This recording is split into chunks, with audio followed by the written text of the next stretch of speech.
started. Welcome to our Team Building Through Conflict Management for Sports Teams webinar. For those of us who haven't met before, my name is Nadia Kaiba and I'm the president of Now What Facilitation. I'm here today with my colleagues Lucinda and Sookie. Super excited to be here, and we're really excited to bring some skills that hopefully you can take away by the end of the presentation and implement on your teams. Now What Facilitation is an organization that works with sports teams and associations as well as different businesses and not-for-profits, training on conflict management skills and strategies. We also offer mediation services as well as team intervention services. So our agenda for today, we're going to start out just by doing some introductions so you know who we are. We're going to touch base on why it is important to pay attention to conflict management, particularly in sports and on sports teams for that higher level of functioning that you're striving for. We're going to go through our three-step approach to conflict management that we apply to all teams. We will cover some different theories and strategies that can help specifically for sports teams. Then we'll look at what some next steps you and your team can do to keep getting better. We'll have a bit of time for questions, so I'm hoping that Sookie can moderate some questions for us today. And then if you would like to stay with us until the end, we do have a special bonus gift that we'd like to offer as a show of gratitude for you taking part in our webinar today. So I just wanted to start out with a land acknowledgement. So we are delivering our training from the unceded Central Coast Salish Territory. And in keeping with traditional protocols, we wish to express our gratitude to the Musqueam, Squamish, Tsawwassen, and Kwantlen First Nations, who all have ties to this territory. And we wish to acknowledge the unceded territory of all Central Coast Salish peoples. So now we'll just move on to some formal introductions. There I am. My name is Nadia Kaiba. It's really nice to meet you. A little bit about myself. I am a social worker. My background is working within the child welfare system. More recently, I left that system and I started this business, Now What Facilitation, along with Sookie Sidhu, who's not with us today, and Lucinda, who is. I have been loving delivering training and workshops to different sports teams and associations just to give them some guidance on how they can use conflict management tools to get better. I'm thrilled to be an expert with the US Anti-Doping Association's True Sport program, and so I've been doing some work with them recently. I also still train social workers at the Justice Institute of British Columbia, and last year was very proud to publish my first book, This Is How We Roll, a coach's guide to transforming conflict into high performance. So that's me. Now we're going to head over to Lucinda. Hi, so yeah, my name is Lucinda, and it's great meeting all of you or delivering this to all of you. I've been a social worker for almost 30 years, like Nadia. I'm a social worker, which makes me feel very old. 30 years is a long time. I have worked both in Montreal and in Vancouver and have my BSW and my MSW, as well as a certificate from a certificate in advanced facilitation and conflict coaching. I have developed an expertise in collaborative practice and have actually been a facilitator for about 14 years. I think what I would say is my specialty is using a collaborative approach in high conflict situations, particularly in the child welfare field. I also do mediation in private practice as well. I have developed and continue to lead an alternative dispute resolution process at Vancouver Family Court as a means of avoiding conflict and develop and to encourage dialogue between all the stakeholders and to promote resolution. And so that's me. So nice to see you all.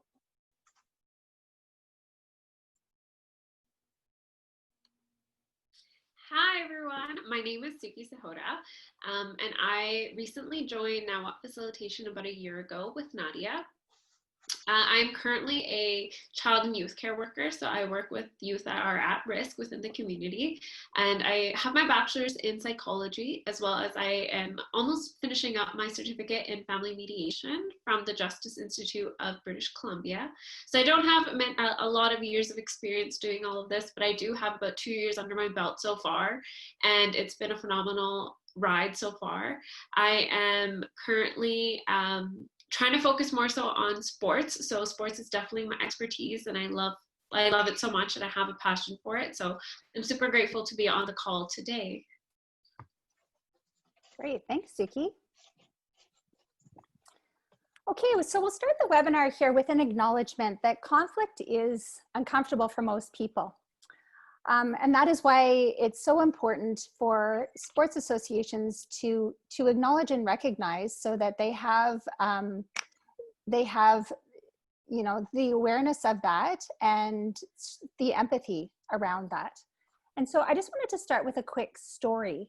I've done quite a bit of work with different types of coaches, all different types of sports. Last year I was working with a swim team. And I was speaking to a swim coach who was complaining about parents going on deck during practices, and they started to coach their athletes from the side of the pool. And his plan, when I asked him about what was happening, was to send out an email to all of the parents and ask them not to coach from the side. And so I asked if it's a common problem with all of the parents, and he said, no, it's actually just this one parent who's doing it. And so I suggested, well, if it's just one parent, why don't you just have that face-to-face conversation with them and find out what's happening? But his preference was to send out a group email.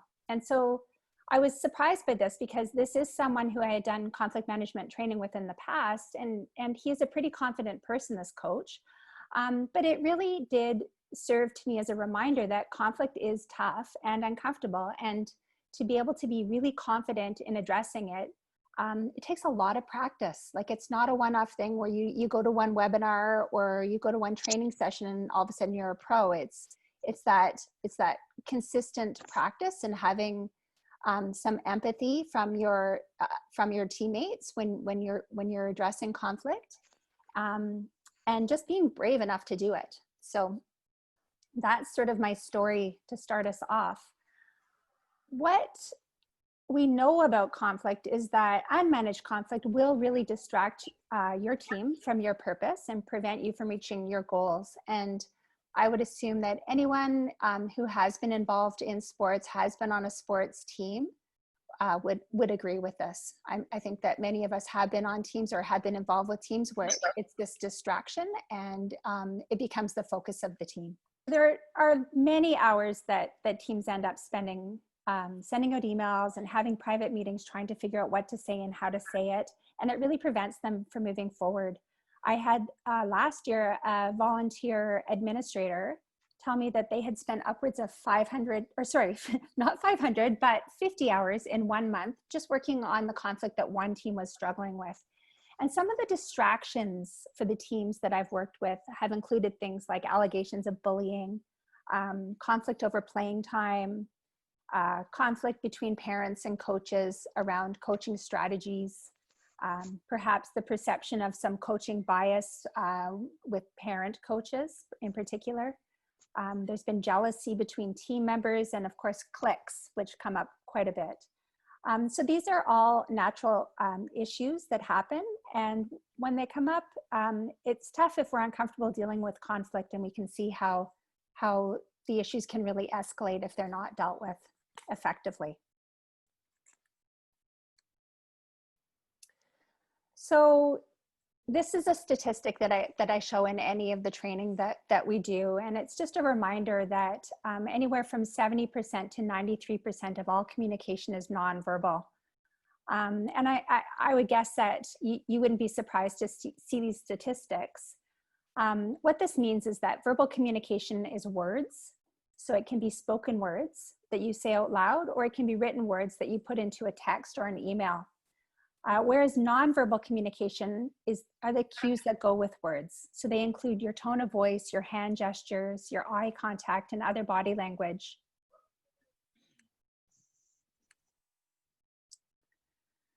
So when we're working with sports associations and when we're working with sports teams, we believe that the reliance on email and texting is the biggest contributor to unsuccessful conflict resolution.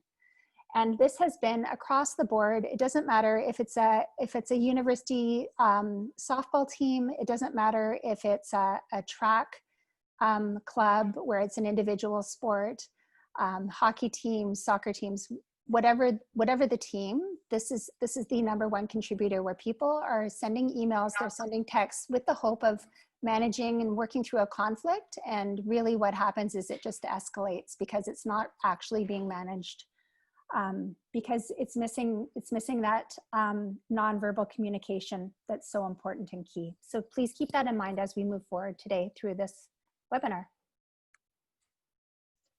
So our approach to conflict management is a three-step approach we call ARAP: anticipate, recognize, address, and prevent. What we know about conflict is that when it is not addressed, if it's ignored or buried, it doesn't just go away. It helps if you are prepared by being able to recognize it and know what to do when it comes up, and then prevent it from coming back. Next slide. In considering how best to address conflict, you want to begin by anticipating and recognizing the potential for conflict. We're going to briefly go through the 4 stages of team development, as well as the Circle of Inference, to get a broad perspective on what to look out for. Next slide. What is important to remember is that conflict is normal and in fact can be positive as well as beneficial for teams, because it encourages growth and change, even if it feels uncomfortable, especially if positive efforts are taken to make things better. If managed and addressed effectively, conflict can promote team cohesion and can strengthen relationships, because the reality is that no matter how friendly the people are or how long they've been together as a team, conflict will inevitably come up, and having an effective strategy is your best way forward. So if we know conflict is inevitable, then we can predict it. And if we can predict it, then we can either prevent it or address it, manage it, and at the very least, weather it successfully. An amazing byproduct of conflict resolution is that as a team moves through conflict and resolves issues together, they become better communicators, and as a result, they play better and win more. The best way for this to happen is to anticipate conflict and have a plan to address it. Next slide. People often think of conflict as bad, and it certainly can be upsetting and challenging. But if we flip that narrative and consider conflict as an opportunity, there are in fact a number of ways that conflict can help your team. As I mentioned a minute ago, effectively addressing and manage conflict can, for example, build trust. It teaches us to collaborate. It allows for consideration of new ideas. It creates new ways of doing things and can introduce an issue from a different perspective. Next slide. In considering how best to address conflict, you want to begin by anticipating and recognizing the potential for conflict. And one way to do this is to track your team through the 4 stages of group development. It's called forming, storming, norming, and performing. This is based on a theory developed in 1965 by psychologist Bruce Tuckman and holds true for any type of team today. Each stage is inevitable and necessary for team growth on its way to optimal performance. It is crucial for teams poised for success to understand where they are, where they want to go, and how they are going to manage roadblocks that will present at each stage. As we go through each stage, consider if it applies to your team, and if so, what actions you can take to move the group forward. Next slide. So forming is the first stage of team formation, where people come together to work towards a common task or goal. Although every team or group is made up of leaders and individuals with unique personalities and conflict styles that have been shaped by their life experiences, it is the common goal that makes a team a team. During this stage, you will see an effort at politeness and virtually no risk-taking interactions, and generally low levels of conflict. Next slide. The storming phase begins after the team has been together for a while. anywhere from 4 to 6 weeks, and has been through some high pressure situations, such as competitive games. During this phase, personality differences start to bump up against each other, and relationships become strained. Already established cliques become further entrenched, and some of the team members start to question authority. If there's a lack of alignment about team goals and processes, unmanaged conflict starts to pop up.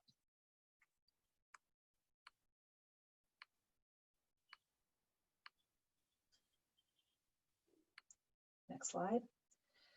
Teams that accept and anticipate conflict are able to move through the norming stage. This is when conversations start to happen and trust is slowly built. Issues are named and discussed. Transparency with decision-making starts to happen between administration, coaches, athletes, and depending on the age of the team members, parents. Team members align on the team goal, which becomes the primary focus. Cliques are broken down in order to work together, and different personality types are acknowledged and accepted. This stage can be prolonged because as new situations arise, the team can revert back to storming and old habits as they navigate their way. Next slide.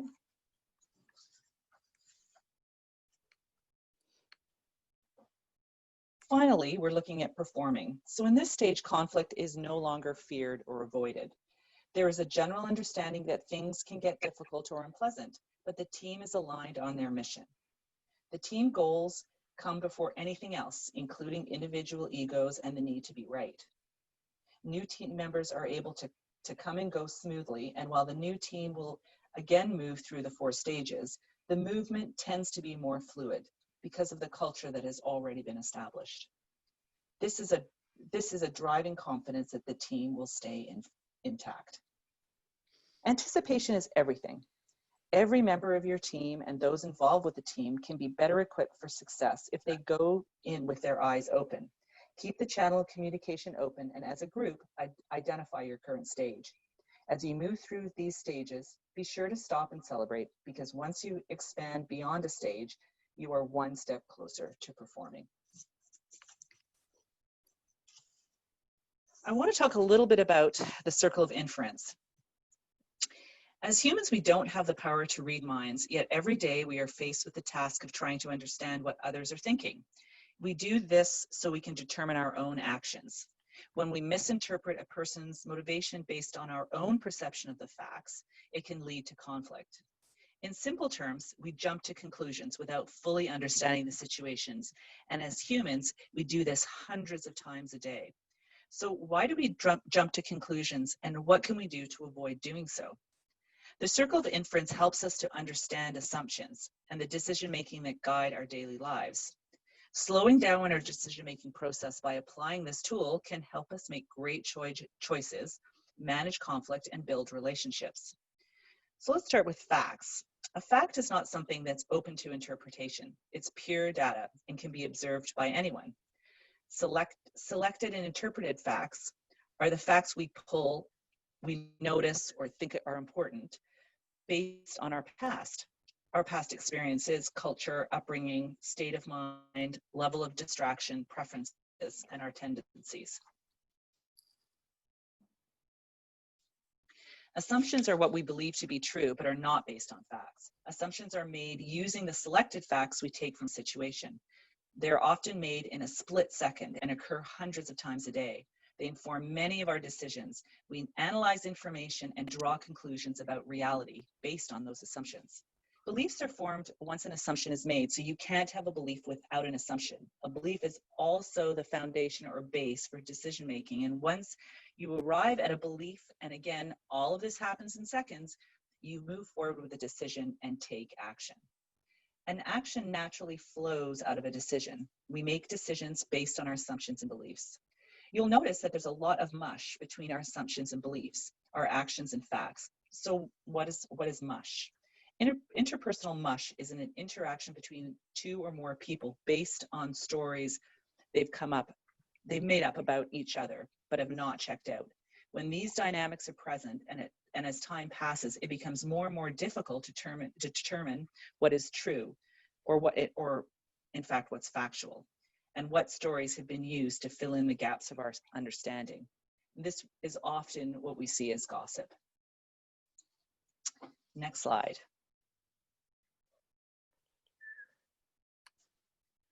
Okay, thank you, Lucinda. So that was super helpful in looking at some of the things that, some of the tools and strategies that you can use on your team to anticipate and recognize team conflicts. So when you're thinking about those 4 stages of team development, it's when you're thinking about your team coming together, and you know that it's going to go through those 4 stages, it's great because you'll say, hey, I think we're heading into storming. I noticed that there's some mush going on between the players. I can see some sideways glances and I can see some assumptions being made. And once you can anticipate and recognize it, you can then address it, which is where we are now. So we're going to move into looking at 2 strategies that we like to use when we're addressing conflict. The first one being moving people from positions to interests. And the second one being using a tricky conversation script to do so, to give you the words to get into addressing the conflict. The first strategy that we use is called positions and interests, and it's actually a strategy that mediators use, but it's helpful to anyone who's managing conflict. So many of us spend a good portion of our time with our team or our association. Certainly the coaches, the athletes, and the administrators that I know, it's like a second full-time job for them, for many of them, and many of them are doing it as a volunteer. So it's tough, but if you're volunteering and putting in that number of hours, that shows that you have that commitment, and so you do really have an emotional energy that you're putting into the activity. So when conflict comes up and you're putting all of that energy into that work, naturally, people can get reactive. And it's this reactivity that really can lead people to taking positions on how a problem will be resolved. So if we go back to my story about the swim coach and the parent, the swim coach's position was that the parent could not be on deck or speak to the swimmer during practice, end of story. And there was going to be an email sent out citing policy to back up that coach's position. But the real problem is that conflict doesn't happen in isolation. It happens between people. So that means that it really shouldn't be solved in isolation either by using a position or a fixed solution. When we're managing conflict, we're looking for a solution to address everyone's needs. We like to call this a win-win outcome. And the real key to a win-win outcome is understanding the positions and the interests of each person who's involved. So here we have our good old iceberg. And it says here that positions are perceived fixed solutions to a problem. It's kind of like when someone says, oh, it's my way or the highway. It's typically a stance that's taken by the person who raises the conflict or takes issue with something. So when people take positions, they set themselves up for a real win-lose outcome. Like I said, it's my way or the highway. In sports, we tend to naturally think of win-lose outcomes because that's what sports are, right? You've got a winner or a loser in terms of games. There's always a winning team and a losing team. You either make a team or you don't make a team, even right from the beginning, or you may be a starting player or not a starting player. And this is fine in sports, but we can't take that same mentality and apply it to conflict resolution. We really need to focus on how do we create an all-win when we're addressing conflict. So we use the iceberg analogy here to show a conflict. So the iceberg is the conflict, and how positions are really just a small part of what we see in terms of the problem. But what's important is to look beneath the surface of the water to find out what is the bigger picture and how can we get a better understanding of what the conflict is about. When we look beneath the surface of the water, what we see are the interests. So interests are what are important to each person who's involved in the conflict. Positions are based on interests. Interests show us the deeper reasons for the conflict as well as why those issues are important. So let's just link back to the swim coach for a minute. I know that in that situation, some of the interests behind his position were that he noticed that the parent was distracting their swimmer and that the swimmer was way less focused on the instruction that the coach was giving during the workout. And the other thing was that the parent was at times giving different instruction than he was as a coach. So it was really confusing for the swimmer. But for the parent, some of their interests were that their daughter had a learning disability, and for her, it was tough to assimilate the coach's instructions on the fly in practice. The parent thought that they were being helpful by coaching from the side, and they also knew that their daughter had some anxiety about the competition and felt that it would help her if they were close by. So when you go beneath the surface and look at what the interests of all the parties involved, you can really see that there could be some common interests. And that's where you need to start in order to build solutions on a team. You need to be looking for those common interests when there is a conflict. But in terms of positional behavior, I think that I hear it all the time when I'm working with different sports associations or different teams, where you'll hear people say things like, if this doesn't happen, then I will. Sort of that threatening behavior where they're offering up their position, their fixed solution to the problem. And so I would encourage you, if you hear that on your own team, or if you hear that within an administrative team that you're working on, to just sort of challenge your own thoughts and challenge the other person on those positional ideas. So how do we challenge them in a way that's going to be constructive? We look at our tricky conversation script. In order to have a conversation where you are able to get to the interests of the people involved in the conflict, it's really important to have that face-to-face, or right now it's not so much face-to-face, it's telephone or video conversations. These can be super tough conversations, and I know that I find them challenging myself, and that's why I really like using a script, so that I can practice how to introduce the topic beforehand. If you have a team who are all using this tricky conversation script, it's great to have everyone on the same page around communication, so that they know how to speak to each other. They have these communication skills, and it really gives them some cohesion in being able to have that predictable conversation.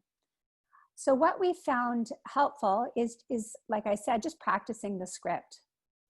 So the script is modeled after Marshall Rosenberg's nonviolent communication process, and it takes you through 5 steps that will really set your conversation up for a less adversarial dialogue. And it's a much more collaborative way of communicating, and it's also free of blaming or shaming people for things that you may be concerned about. The first part of the conversation involves thanking the other person just for agreeing to have the conversation with you. Sometimes when we're in conflict with someone, people don't even want to speak. So starting off with that acknowledgement by thanking them goes a long way. Then you describe the problem, starting with an I statement and a really concrete example of what you saw. Then you move on to the feeling statement. So you describe how the problem is making you feel. I feel anxious. I feel frustrated. I feel angry, whatever it may be. This is an important one to pay attention to, though, because oftentimes when I'm training teams on this, and I get the athletes and the coaches to role play this themselves, and they'll say something like, I feel that you always say this or that, and it's important not to do that, because what the feeling part is really describing what you, as the person who's initiating the conversation, feel. It's not you inflicting your feeling on the other person. So I feel frustrated, anxious, angry, whatever you feel, or even confused is often one that people would use. And then you talk about what you need to feel better about the problem. And finally, you make a request. So you suggest a solution that would benefit both of you. Would you be willing to? And then fill in the blank there. This is a conversation starter. So this isn't meant to be an entire conversation. Really, it's just, about 1 or 2 sentences that you're saying, just to start the conversation off in a way that it's going to be a positive conversation, and open up a bigger conversation where you're going to find some solutions together. Okay, so now we're going to be talking about how can you prevent the conflict. So what steps can we take in order to kind of control it a little bit and prevent it. So we're going to be talking about group guidelines as well as team planning meetings.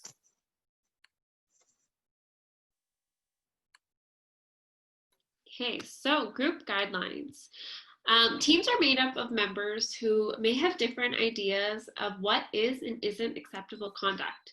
This can, of course, lead to a lot of negative behaviors, such as members being late, gossiping, or texting during team meetings. And ultimately, it's going to result in a lot of frustration and on the part of other team members and coaches. So, guidelines establish a baseline for what the behavior is, and it kind of helps set a group norm. They provide an agreement to refer to if they aren't being followed in the future. They should be developed by the group that is agreeing to them, not created as a solo exercise by the coach or by other managers involved with the team. You need your team's buy-in for this to work. It's a good idea to set up specific guidelines anytime you're working together with a group. And these guidelines will allow for predictability in these environments, and they help create trust. So when creating these guidelines, it's really important that with your team, you try and avoid vague principles such as be respectful, be kind. These different phrases, or these types of phrases, mean something different to everybody. Each guideline should be very simple and clear. So if someone suggests something vague, like be respectful, you can say, can you tell me what that looks like? They might say they don't want you to roll your eyes or to listen before you respond or, not interrupt. Having these clarified meanings will help you and the rest of your team understand what that respect means to the other person and what it would look like for the rest of the team. The guidelines must also be specific in order for people to know what exactly or what not to do for them to follow it. Next, please. Okay, so some group guidelines that we like to follow are confidentiality, listen to understand, one person speaks at a time, do not blame or shame, give feedback, not criticism. If you need a break, take one. Put all your phones away. And allow the chairperson or facilitator to guide the meeting. So, team planning meetings provide a structured format to focus on surfacing issues and can be used for whatever challenge your team is facing at the time. Having the same structure for the meetings every week is important as it provides consistency to aid in establishing predictability, safety, and trust. So once you've established predictability, you can use the meetings to help with conflict in a variety of ways, such as sharing information, dealing with specific conflicts, and checking in with your team. The key is that meetings don't just occur when problems come up. They're predictable and regular. So having them every other Friday at 1:30, having them every week on a Thursday at 2 o'clock, but sticking to a schedule. When challenging conversations are required, there's already a set form in which to hold. A forum for mitigating and resolving conflict. So it's important to share important and potentially conflictual information within your meetings, address specific concerns that come up, and it becomes a regular forum for checking in. Another thing that's really important about having these team meetings is potentially having someone take meeting minutes and sending them out to the rest of the team members and coaches, so everyone can refer back to the meeting minutes if they've missed something and they have another guideline.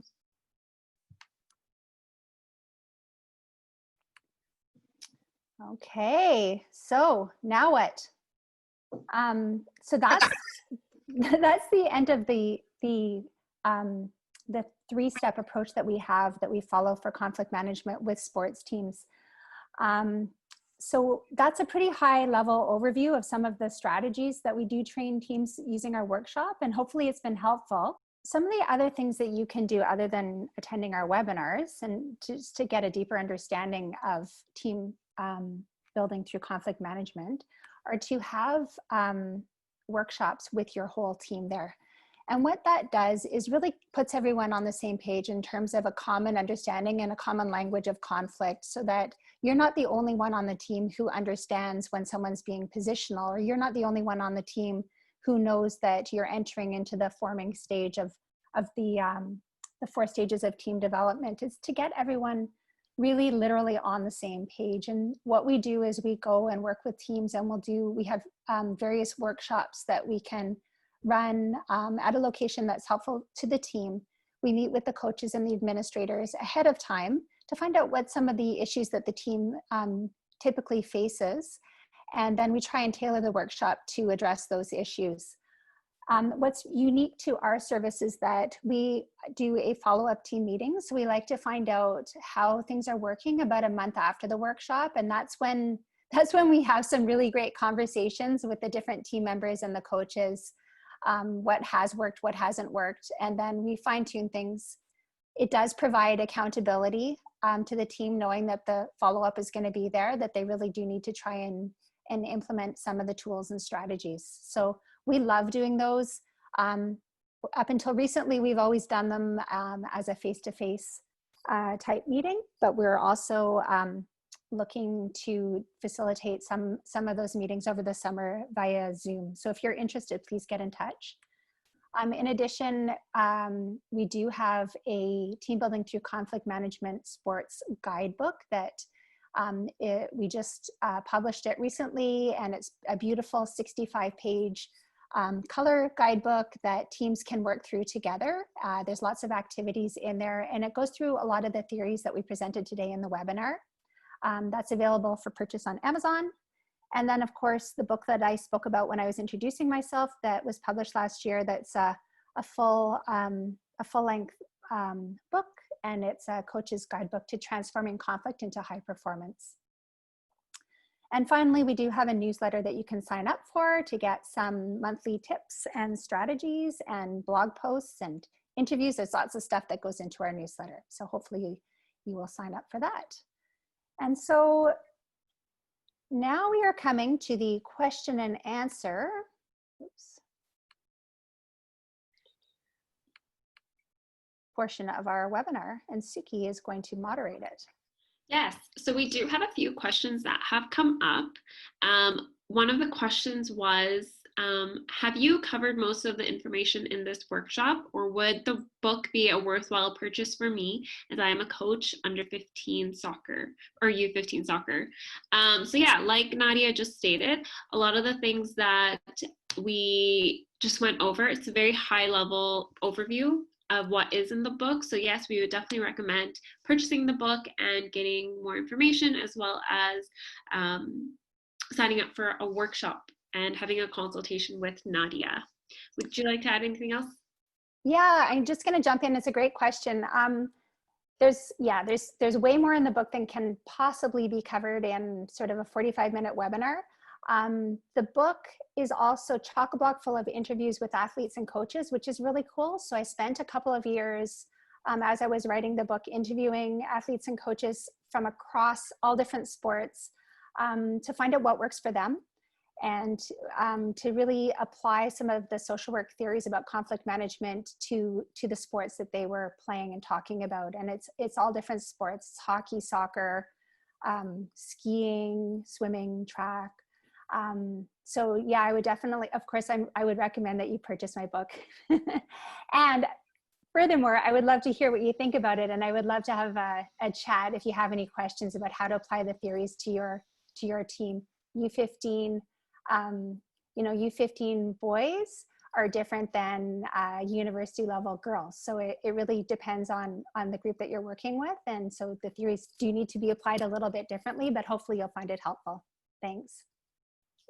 Okay, so the next question is, so this is for U15 boys fall soccer prep division 2. So if one has a choice between 2 players of equal ability, is it wrong to choose the one that will bring less conflict? As a player who questions authority, that has parents that you know will question everything you do? Well, yeah, I mean, I know that from the coaches that I've spoken to over the years, they absolutely are going to choose, if you have two players of equal ability, they're going to have the player who's the best team player, who supports the team, because I think that any coach knows that being a good team player isn't just about your skill set, it's about how you are on and off the field, how you support your teammates, and sort of the respect that you give your coaches, how coachable you are. And how you manage conflict is part of that. I would also really encourage you to think about applying some of these skills and strategies to train your team to be able to manage conflict. So it could be that player who has the lower skill set just hasn't had the opportunity to be trained in using some of the skills. Great question. Mm-hmm. Next, we have, how do you keep lists going and help to keep people on track for that? I find that lists are very important. As well as if I have players who know how to properly use the list, use the list the team has, we can refer back to that on how using certain things on the list can help to address the problem. So the list being the group guidelines, I'm assuming. Yes. I think that's another great question. Using group guidelines is something that should be reviewed regularly. So what I would recommend is having really regular team meetings so that, as Sookie said, they're predictable, that the players know that they're going to come up. And at the beginning of every meeting, and Lucinda, you can speak to this because you certainly facilitate way more meetings than I do, review those guidelines, even if it feels repetitive. And that way you can point it out when people aren't following the guidelines. So if people are sort of sneaking back to their phones, or if they are blaming and shaming their teammates, you can point it out and say, hey, we agreed, that's why it's important to write them together. We agreed to this guideline, and I noticed that this is happening. Can we talk about why?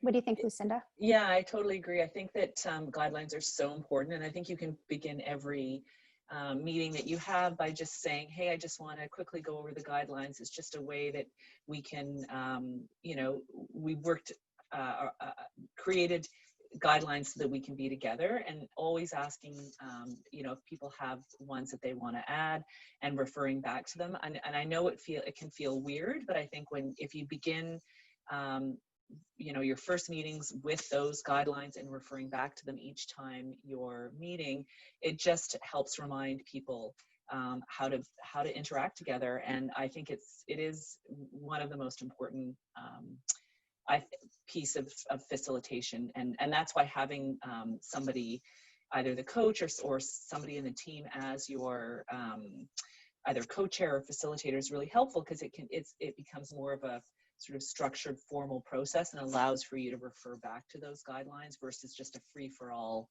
kind of team discussion. So that would be my suggestion. Great. Yeah, it's certainly, I know, Lucinda, you and I have both had the experience where there can be times where you'll start a meeting, you'll feel like the guidelines are a little bit redundant because you're repeating it every time. And as soon as you stop reminding people of the guidelines, things go south. Mm-hmm. Like, it's quite amazing how having that reminder of the guidelines really does keep everyone sort of on the same page. And often guidelines can be revised, and reviewing them, making sure that they still apply.